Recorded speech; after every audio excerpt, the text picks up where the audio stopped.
The 9 Stages of Meditation, the Mind Training of the Great Seal, Mahamudra. The 9 Stages of Mind Training. As the mind develops through the practice of meditation, it goes through a series of stages or levels. Buddhist practitioners over the centuries have identified 9 stages along the path. In the Tibetan tradition, this process of mental development has been diagrammed symbolically as a series of vignettes in which a monk gradually tames his mind, represented by an elephant, with also a monkey and a rabbit. In the Japanese tradition, a similar series of depictions has been used. It is known as the ox-herding pictures. It's also known as the 10 bulls. Perhaps the most known proponents of Mahamudra are the Mahasiddhas Tilopa, his student Naropa, and other great Mahasiddhas like Virupa. It's mostly known to have been transmitted through the Kagyupa order, but each order of Tibetan Buddhism has its own particular teaching of Mahamudra, including the Dzogchen Palyul tradition of the Nyingma, which is said to be a union of Mahamudra and Dzogchen.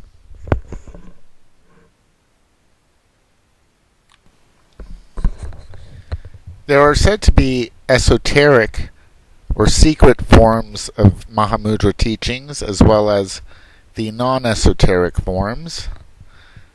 Most noted of the non-esoteric form teaching of Mahamudra, and perhaps the most famous, is what's known as the Song of Mahamudra of Tilopa given to Naropa.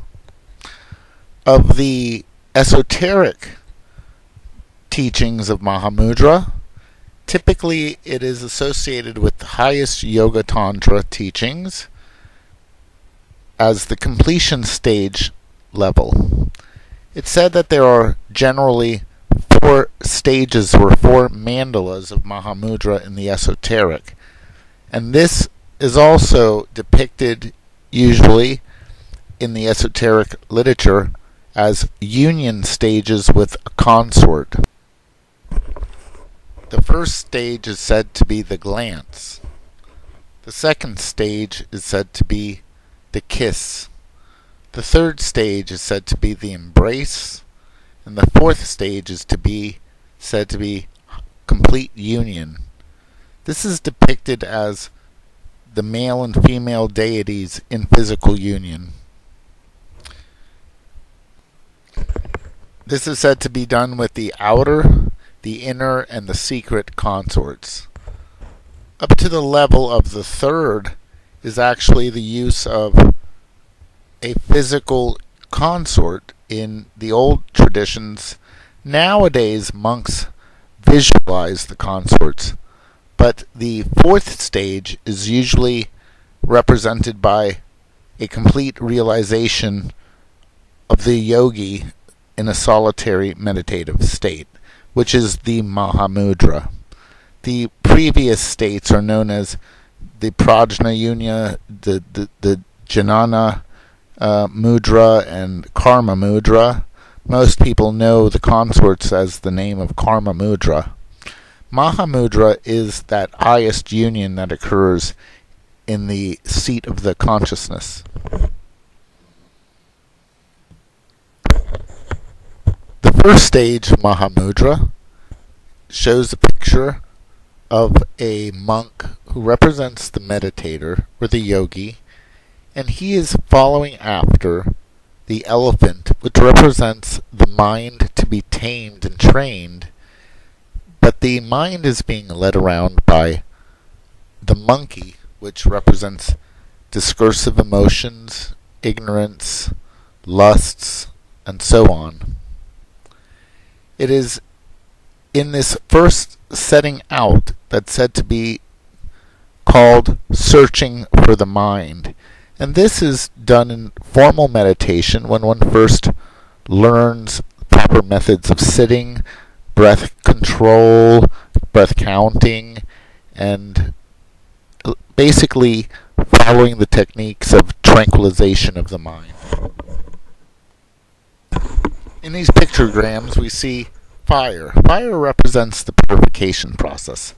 Here we see the meditator chasing further in the second panel the mind, which again is the elephant, being led by the monkey. The monkey represents discursive thought patterns, habitual tendencies. The yogi is trying to unite with the power of yoga, which represents the rope he's holding in his hand. And the white on the head of the monkey and the head of the elephant represents the process of purification that takes place when one applies the application of tranquility and insight meditation. It takes a while. This leads us to the third panel. In this third panel, we see that the mind has been finally caught, and that is a great thing, but it will soon get away. And this is where the great discovery has taken place. The elephant and the monkey are white. Under all discursive grime, the mind is actually pristine. And who knew? So now the monk has slowed down the mind, and the discursive emotions, often at this stage, the yogi experiences the realization of his bad practices and his erratic mind.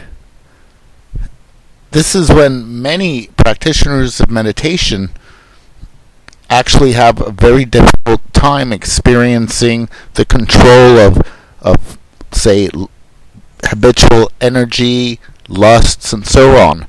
This is said to be a time that must be really done with much care, because often many yogis fail at this point.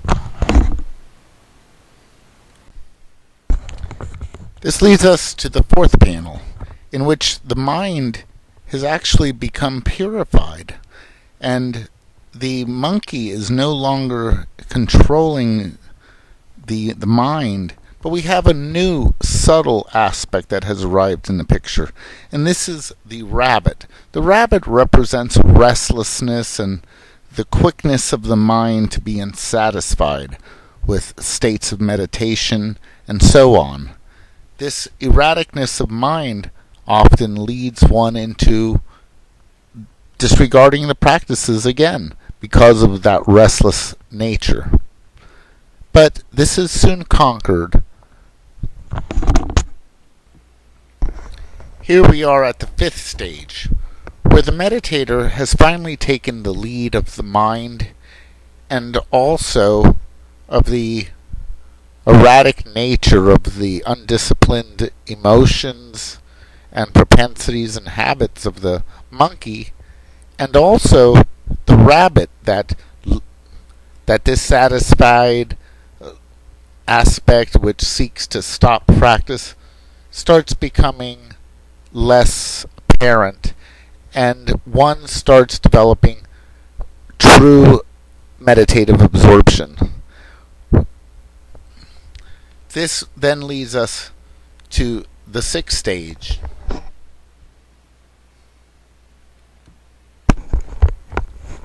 At the sixth stage, the mind is able to have absorption into tranquility and insight on its own. The yogi rarely needs to apply any strenuous hook or rope of yoga in order to achieve this. The monkey aspect becomes less interested in leading around the mind, and so it could be said that this is truly a stage where the yogi has achieved the beginnings of mental discipline in a true sense.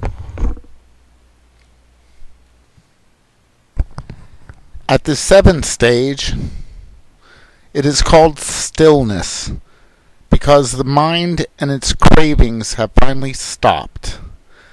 The restless monkey mind has abandoned this picture as well as the rabbit. And here the yogi is absorbed in the genuine samadhi of tranquility, though there is a memory still of a mind state of samsara and such. And this is where continued application of stillness of mind is essential.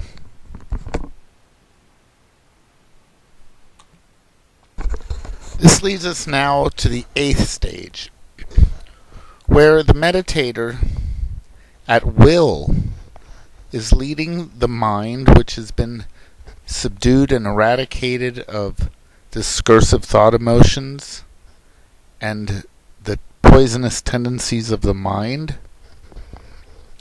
Here the meditator at will is living his practice on a day-to-day level. This is known as meditative and post-meditative absorptive practices, whereby tranquility is achieved not only while during active meditation, but in just ordinary activities.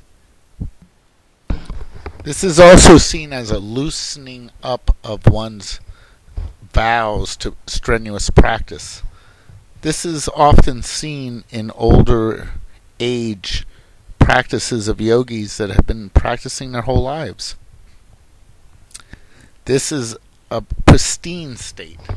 This is where one checks constantly to see if the mind is really truly trained or will revert back to its old untrained nature.